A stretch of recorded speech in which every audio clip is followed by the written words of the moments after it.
O poder secreto da oração e do jejum. Capítulo 1. Qual a resposta para Steve? No início da minha caminhada com Cristo, trabalhei em um hospital para as crianças com deficiência mental, em Lubbock, Texas. Exatamente como Jesus foi dirigido ou impelido pelo Espírito Santo ao deserto, fui impelido ao entrar no meu deserto no Texas, uma escola pública para crianças com alto grau de deficiência. Foi um dos lugares mais trágicos em que já estive.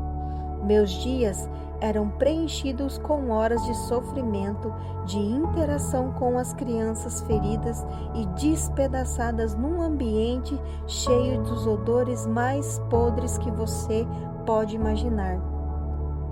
As crianças com quem eu trabalhava não tinham controle nenhum de seus esfíncteres. Muitas vezes elas lambuzavam de fezes elas mesmas, as portas e até mim. Com frequência eu questionava: Senhor, és tu? Realmente me dirigiste até aqui? Logo compreendi que o Senhor me havia levado até lá pela sua soberania para me ensinar sobre Ele mesmo. Aquele lugar em Lubbock, Texas, foi a minha escola particular do Espírito Santo. Na verdade, a maioria dos princípios chaves que eu uso hoje no meu ministério aprendi naquele lugar. Havia ali centenas de criancinhas e a maioria delas basicamente rejeitadas ou descartadas pelos próprios pais. Embora oficialmente fossem guardadas pelo Estado, na verdade eram pedacinhos de humanos feridos que ninguém queria ou reivindicava. O Senhor me disse: minha palavra diz, ainda que eu te abandone, pai e mãe, eu te acolherei. Quero que você vá e ame esses pequeninos e seja meu embaixador do amor. Então eu fui. Nas primeiras 9 horas, eu trabalhava com as crianças do ambulatório, que podiam andar. Depois, eu ia para a ala daquelas que não eram capazes de andar. Trabalhar com os bebês deficientes mentais. Muitas de suas mães eram dependentes químicos de heroína e outros chegaram lá depois de terem sido brutalmente atacados e feridos por pais alcoólatras em uma crise de raiva ou de um delírio alcoólico. Esses bebês ficavam em pequenos berços até serem grandes demais para permanecerem ali. Eu pegava aqueles bebês em meus braços, abraçava-os gentilmente e embalava-os em uma cadeira de balanço, enquanto orava em línguas, minha língua de oração do Espírito. Eu sabia que Jesus os amava e sabia que tinha de amá-los também. Era como se Jesus tivesse partido seu coração e colocado um pedacinho dele em mim. Eu verdadeiramente amava aqueles pequeninos. O Senhor começou a curá-los. De repente, descobri que esses pequeninos, que supostamente nunca deveriam andar, estavam andando. Uma garotinha que tinha uma ficha médica confirmando que nascera cega, havia começado a enxergar e responder visualmente. Todas as vezes que eu entrava em seu quarto, mesmo que eu não fizesse nenhum barulhinho, ela se virava. Olhava para mim e estendia seus braços. É verdade, o Senhor começou a curar aquelas crianças. Foi durante esse tempo que atribuíram a mim a chamada força-tarefa de psicologia, a fim de que técnicas modificadoras de comportamento fossem aplicadas em algumas crianças. Essas técnicas foram designadas a adolescentes selecionados de 15, 16 e 20 anos de idade para ensiná-los como amarrar seu sapato ou ir ao banheiro sozinho. Nunca me esquecerei do dia em que me encontrei com um garoto de 16 anos, a quem chamarei de Steve. Steve era portador de síndrome de Down, uma moderada e grave forma de retardo mental, frequentemente caracterizado pela redução da capacidade mental e determinadas deformidades físicas. Steve fora afligido com algo ainda pior. Ele se automutilava, gritava e constantemente batia no próprio rosto. O conselho de psicólogos da escola havia conseguido permissão das autoridades responsáveis de Austin, Texas, para aplicar uma terapia de choque elétricos em Steve durante um período de 6 meses. Esse condicionador de operação negativa, como era chamado, tinha o objetivo de modificar o comportamento de Steve por meio da aplicação de choques elétricos no instante em que ele agredisse a si mesmo. Eles fizeram um gráfico do seu comportamento durante aquele período e eu pude ver o resultado. Steve ficou cada vez pior, em vez de melhorar. Na época em que eu estava lá, seu rosto era semblante à pele seca de um jacaré, porque continuamente se batia.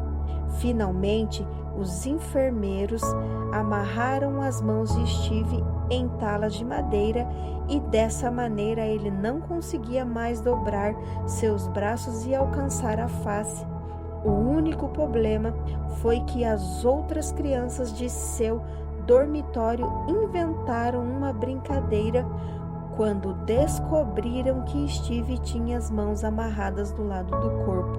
Elas corriam por detrás de Steve e o empurravam com tanta força que ele perdia o equilíbrio e caía. Como Steve não podia mais instintivamente proteger seu rosto com as mãos na queda, por seus braços estarem presos à tala, toda vez que as crianças faziam uma brincadeira, ele caía de cara no chão sem nenhuma chance de proteger seu rosto ou suavizar a queda. Uma resposta para Steve. A maior parte do tempo o encontrávamos com o nariz, lábios e boca sangrando. Todas as vezes que eu ia até lá, Steve podia sentir o amor de Deus por meu intermédio. Então ele colocava a cabeça no meu ombro e chorava. Até que eu disse: Deus, o Senhor me disse que havia me enviado aqui para amar essas crianças. Qual é a resposta para o Steve? Muito claramente ouvi a voz do Espírito Santo dizer: essa espécie só sai pela oração e pelo jejum. Embora isso seja muito familiar a você, soou totalmente estranho para mim. Estudei e me graduei numa universidade teológica, mas nem mesmo sabia o que o Espírito estava citando para mim, uma passagem das Escrituras, Mateus 17, 21. Outra coisa que não aprendi durante os meus 4 anos de seminário foi a questão do jejum.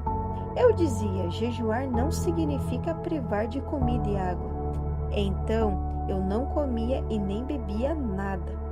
Não percebia que quando o jejum incluía comida, eu sonhava com frango frito, batatinha e bife. Também não atinava para o fato de que quando você jejua de água, suas prioridades mudam. No 3º dia do meu jejum de água, comecei a ficar com a inveja todas as vezes que ouvi o barulhinho de alguém lavando a mão na pia do banheiro. Certa vez, uma pessoa saiu do banheiro e eu disse: sabe de uma coisa? Você poderia estar bebendo aquela água. Ela respondeu: o quê? Eu apressadamente disse: não é nada não, esquece. Agora, ore pelo Steve. No 4º dia, o Senhor falou comigo: você pode beber a água. E comecei a tomar água, mas ainda mantive o jejum até o 14º dia, e o Senhor me disse: agora ore pelo Steve. Quando cheguei para o meu turno daquele dia na escola, levei Steve para o meu pequeno escritório, um cubículo, e disse: Steve, sei que talvez não entenda o que eu estou dizendo, mas seu espírito é eterno. Gostaria de lhe dizer que sou um servo do Senhor Jesus Cristo. Estou aqui para pregar as boas novas para você. Queria que você soubesse que Jesus Cristo veio para libertar os cativos. Então eu disse: em nome de Jesus, espírito maligno da mutilação, sai em nome de Jesus. De repente, o corpo de Steve foi arremessado a aproximadamente 2,5 metros de altura. Depois caiu no chão e ele deu um grande suspiro. Imediatamente sentiu um cheiro forte de ovo podre e de enxofre queimado que aos poucos foi desaparecendo da sala.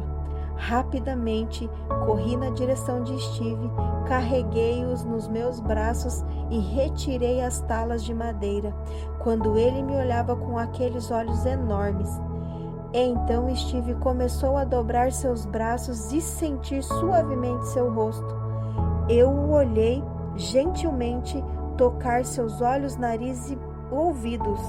Então ele começou a chorar até soluçar. Ele percebeu que, pela primeira vez, não estava sendo levado a bater em si mesmo. Suavemente tocava seu rosto e estava liberto. Naquele momento inesquecível, o Senhor me revelou uma arma poderosa que Ele nos deu para destruir os laços fortes da prisão e para libertar os cativos. Em poucos meses, todas as cicatrizes desapareceram do rosto de Steve. Ele começara a curar-se porque não batia mais em si mesmo. Sinceramente, você está lendo este livro por causa de Steve. Sou grata a Deus por esse jovem e pela maneira com que o Senhor usou a minha compaixão nessa situação desesperadora para me comunicar a verdade divina que Ele gostaria de comunicar também a você. Aquele que busca a verdade. O milagre que nos une nas páginas deste livro, na verdade, começa muito antes, aos meus 16 anos, no Quênia, no leste africano. Em 1962, fui criado com um devoto lar hindu e meu destino já estava estabelecido de acordo com a tradição ocidental indiana. Como filho de hindu, de uma alta casta militar, eu estava sendo treinado para tornar-me líder na comunidade hindu e era bem versado nos escritos sagrados do hinduísmo. Desde a infância, fui ensinado sobre um dos princípios centrais: você deve ser pesquisador da verdade. E eu, de forma obediente, buscava a verdade. Meus pais eram indianos, embora eu tenha nascido e sido criado no Quênia. Ganhei vários prêmios e, apesar de meu pai ter morrido quando eu tinha 5 anos de idade, ainda fazia parte de uma classe privilegiada e de uma alta casta de guerreiros hindus. Minha busca diligente pela verdade repentinamente tomou uma nova direção num dia quente de 1962, quando a esposa de um missionário batista veio até o nosso bairro trabalhar com crianças. Por razões que apenas Deus conhece, essa pequena senhora do oeste texano foi levada a bater a porta de uma casa em que uma família de hindu vivia e pediu um copo de água. Era eu quem estava ali e fui eu quem a atendeu. Dei-lhe um copo de água e ela me deu uma Bíblia. Nenhum de nós sequer imaginava que naquele momento a simples troca de um copo de água por uma Bíblia resultaria na conversão de 1 milhão de pessoas para Jesus Cristo no ano seguinte. Às vezes, até as nossas obras mais insignificantes de obediência são destinadas a propósito muito maiores do que podemos imaginar. Comecei a ler a Bíblia. Por quê? Naturalmente buscava a verdade. Foi dessa maneira que eu conheci a estranha figura sobre quem eu lia. Seu nome era Jesus Cristo. Como pesquisador da verdade, a incrível declaração deste homem santo me cativou. E conheceram a verdade, e a verdade vos libertará. Eu disse, sim, é isso mesmo, e li mais atentamente o livro de João. Quando li a passagem em que Jesus disse, em João 14,6, eu sou o caminho, a verdade e a vida. Ninguém vem ao Pai a não ser por mim. Caíram as escamas que cegavam os olhos deste hindu, compromissado à caça de guerreiros, orgulhoso dessa tradição, em busca da verdade, e de repente vi que Jesus Cristo era e é a verdade. Mas mesmo assim, não recebi Jesus como Senhor e Salvador imediatamente. O preço era alto demais. Apesar do que lera na Bíblia, fiquei questionando se deveria me tornar um cristão por causa do preço que deveria ser pago, pois ele me parecia alto demais.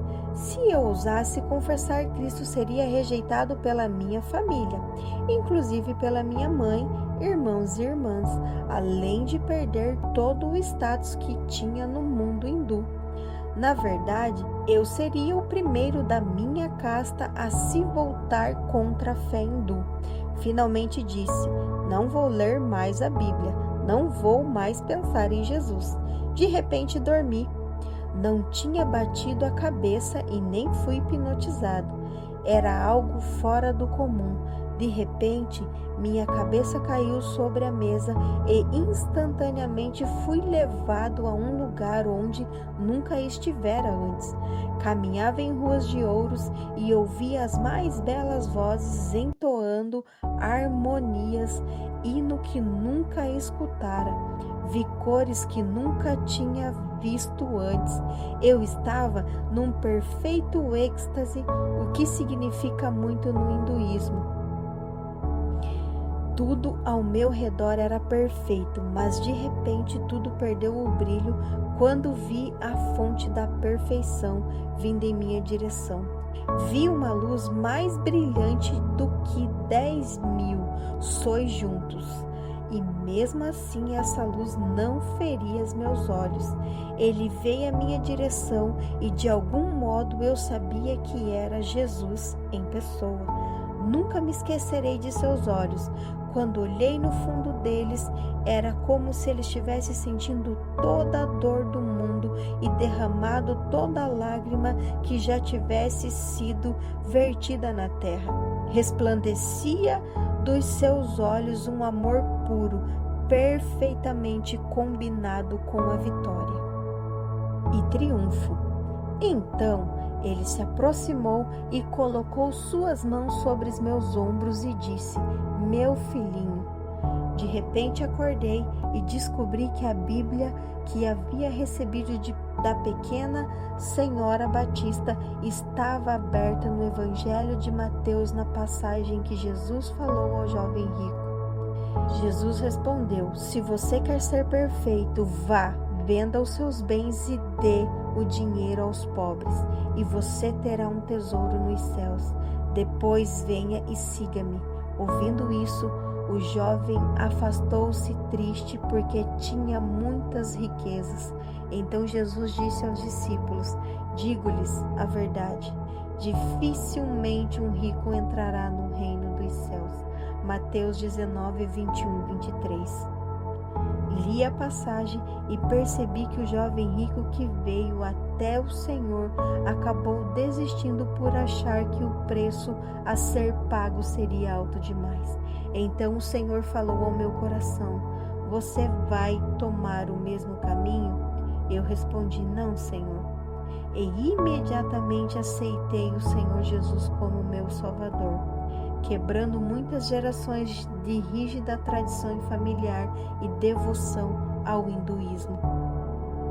Cheguei mais perto da minha experiência com Steve quando mudei do leste africano para os Estados Unidos e frequentei a escola bíblica numa universidade cristã. Estudei e formei-me lá e tenho de confessar que tinha orgulho da minha inteligência. Minha intenção era obter meu PhD em leitura e ser um intelectual. Eu estava conseguindo complicar as coisas simples. Em meio à minha busca diligente de realização intelectual e de autoestima por meio dos meus estudos, recebi a notícia de que minha mãe estava morrendo de um câncer terminal nos ossos que consumia todo o seu corpo. Em Londres, para onde minha família mudou-se quando saiu da África, os médicos de minha mãe disseram que ela morreria em apenas poucas semanas, porque o tipo de câncer que ela tinha nos ossos e que estava tomando todo o seu corpo aumentava rapidamente e era intratável. Cheguei ao fundo do poço. Eu não tinha resposta para mim ou para minha mãe, mas ela estava morrendo e pedindo que eu fosse até lá. Eu era apenas um pobre aluno que se estava formando no Texas e não tinha dinheiro para ir à Inglaterra. Isso acabava comigo. Havia chegado ao fundo do poço e tudo o que eu podia fazer era chorar incontrolavelmente. Finalmente, no terceiro dia, depois de 3 dias de choro e tristeza, tive uma experiência incomum. Novamente dormi e fui levado ao mesmo lugar em que havia estado anos antes, quando vi as ruas de ouro. Dessa vez, eu estava num gramado ajoelhado aos pés de Jesus. Olhava em sua face com as minhas mãos estendidas e cantava para ele. Jesus colocou suas mãos nos meus ombros e fiquei surpreso ao perceber que estava cantando para ele numa língua inteligível. Então acordei sabendo que alguma coisa tinha acontecido. Quando senti o desejo de orar, obedeci e disse: Jesus. Naquele momento, um vento entrou no meu quarto e deixou-me sem ar. Então senti algo queimando dentro de mim. Quando tentei abrir a minha boca, de repente comecei a cantar uma música em outra língua que eu não conseguia entender. Meu lado intelectual dizia: isso é estranho.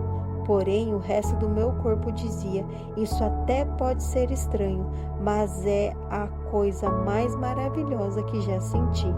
Continuei a cantar nessa língua estranha por mais 1h30. A única pessoa espiritual que eu conhecia naquela época era uma freira católica que conhecera na universidade. Eu mal podia esperar para conversar com alguém sobre o que havia me acontecido. Então corri para encontrar a irmã Marcia. Eu disse: Irmã Marcia, deixe-me contar o que aconteceu comigo. Depois de contar-lhe minha experiência, perguntei: estou ficando louco? Nunca me esquecerei de sua resposta. Ela colocou seus livros sobre a mesa, olhou para mim com alegria e disse: louve ao Senhor, irmão. Você foi batizado com o Espírito Santo. O Espírito Santo tornou-se muito real para mim daquele dia em diante. Ele começou a falar comigo e rapidamente percebi que ele é uma pessoa.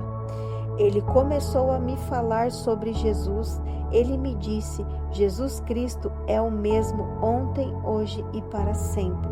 Eu ainda não havia lido essas palavras em Hebreus 13:8. Então eu disse: como assim? Ele respondeu: Jesus é o mesmo ontem, hoje e para sempre. Ore pela sua mãe. Dessa vez eu disse: sim.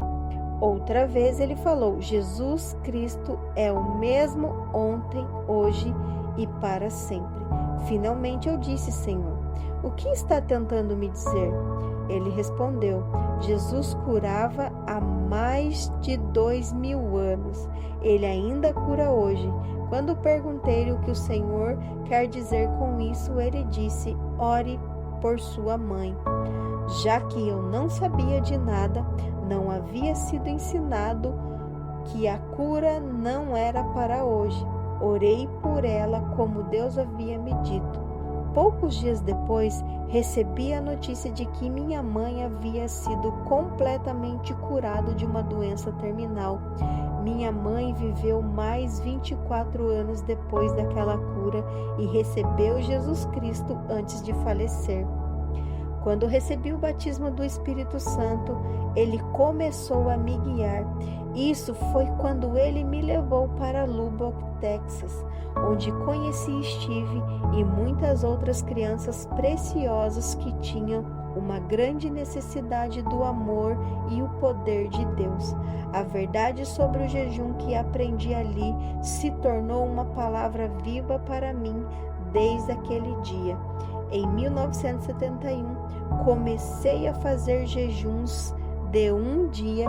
Em 1972, comecei a fazer jejum de 3 dias por diversas semanas e depois fiz alguns jejuns de 7 e 14 dias. Em 1973, fiz vários jejuns de 7, 14 e 21 dias, conforme a instrução do Senhor. Durante essa época, o Senhor estava me ensinando o ritmo cadenciado da graça, que acontece quando nós submetemos completamente a sua liderança. Jejuar é uma capacitação significativa que aumenta os efeitos de descansar no Senhor. Não deveria ser um jugo pesado. Ao entrar nessa jornada, encorajo você a encontrar a cadência da graça, equilibrada com a humildade de sua alma, sabedoria e obediência. Se você estiver grávida, amamentando ou passando por um tratamento médico, recomendo que consulte seu médico antes de começar a jejuar. Agora faça 2 jejuns de 40 dias. Em 1974, estava pastoreando uma igreja em Cleveland, Texas, quando o Senhor falou comigo: comece a fazer jejuns de 40 dias. Fiz um jejum de 40 dias e na maior parte do tempo encontrei graça. No dia seguinte, novamente fui levada a fazer um jejum de 40 dias e diversos jejuns de 14 e 21 dias. Bonnie e eu nos casamos em 1976 e foi nesse ano que o Senhor me disse: agora comece a fazer 2 jejuns de 40 dias. Depois disso, por muitos anos fiz 2 jejuns de 40 dias por ano e no mínimo 2 jejuns de 21 dias. Segui esse padrão de 2 jejuns de 40 dias por ano até 1988, com jejuns adicionais de duração diferente conforme a direção do Espírito Santo. Em 1989, fui levado a fazer apenas um jejum de 40 dias. No total, fui levado pelo Espírito Santo a fazer 30 jejuns de 40 dias separadamente.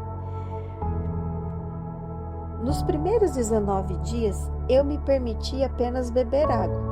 Depois, o Senhor permitiu que eu começasse a tomar sucos. No total, durante aquele período fundamental da minha vida e ministério, jejuei 120 dias por ano. Eu não entendia totalmente o que o Senhor estava fazendo naqueles anos, mas sabia que eu amava Jesus. Também sabia que ele tinha me pedido para jejuar e orar por seu povo a quem ele amava.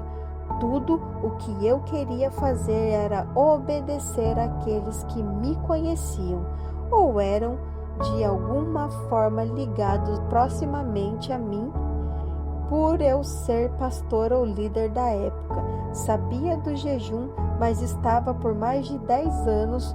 O Senhor não permitiu que eu anunciasse publicamente nem explicasse ou ensinasse sobre o jejum em reuniões públicas. Durante aqueles anos, o Senhor estava estabelecendo um fundamento profundo. Estava fazendo algo secreto que apenas recentemente foi aberto, conforme as ordens do Senhor. E esse parece ser, em muitos casos, o modo de ser dos jejuns. O Senhor deseja nos arrastar para o lugar íntimo do jejum, em que Ele pode desenvolver nossa vida interior quando ainda estamos engajados na vida da comunidade. Nem todas as pessoas entenderão. Rapidamente, descobri que nem todas as pessoas compreendiam ou aceitavam o que eu estava fazendo. Havia algumas que me acusavam de fanático, outras simplesmente pensavam que eu estava sendo religioso demais. Meus piores críticos pensavam que eu era moralista e tenho de admitir que a crítica e a falta de compreensão doía naquela época. Às vezes, é inevitável que a obediência e a esses imperativos divinos criem oposição, mesmo entre os irmãos. A maior parte do tempo é porque o inimigo da nossa alma não mede esforços para se opor a qualquer atividade que ameace seriamente o reino das trevas. Quando você está numa luta espiritual por meio da oração, louvor, adoração, intercessão e jejum, o inimigo vira para levantar impedimentos sobrenaturais e colocar obstáculos em seu caminho. Nos anos e décadas que se passaram desde que Deus me revelou o poder secreto do jejum, na ocasião da libertação do jovem Steve, aquela revelação tornou-se uma palavra viva e uma pedra fundamental na minha vida e ministério em Cristo. Hoje, compreendo que Deus me deu um mandamento para ajudar a restaurar essa verdade sobre o jejum na sua igreja do final dos tempos. O jejum é um aspecto extremamente importante para o estilo de vida da igreja neotestamentária do final dos tempos. Deus pediu que eu fizesse 30 jejuns de 40 dias por causa da verdade fundamental. Você não pode comunicar algo que não tenha feito. Se você viver o que fala, poderá compartilhar. O Senhor ainda me disse: agora que eu pus diante de vocês essas coisas, dou-lhe autoridade para comunicar essa verdade à igreja do final dos tempos, aos homens e às mulheres que fazem a obra de Jesus Cristo. Enquanto escrevo essas palavras, sinto satisfação e realizações eternas. Este livro é parte do fruto da semente plantada durante todos aqueles anos da escuridão, quando tudo o que eu sabia era que estava apenas obedecendo a uma palavra do Senhor. Talvez Deus nunca peça para você jejuar por 40 dias, mas se Ele lhe pedir, você será capaz de fazê-lo pela sua graça. Uma coisa é certa, é indubitável: como membros, em particular, determinado número de jejuns disciplinados em nossa vida. Ele é parte indispensável da nossa vida como membros da vinha frutífera e noiva gloriosa do Senhor, e o estilo de vida do nosso maior modelo, Jesus Cristo.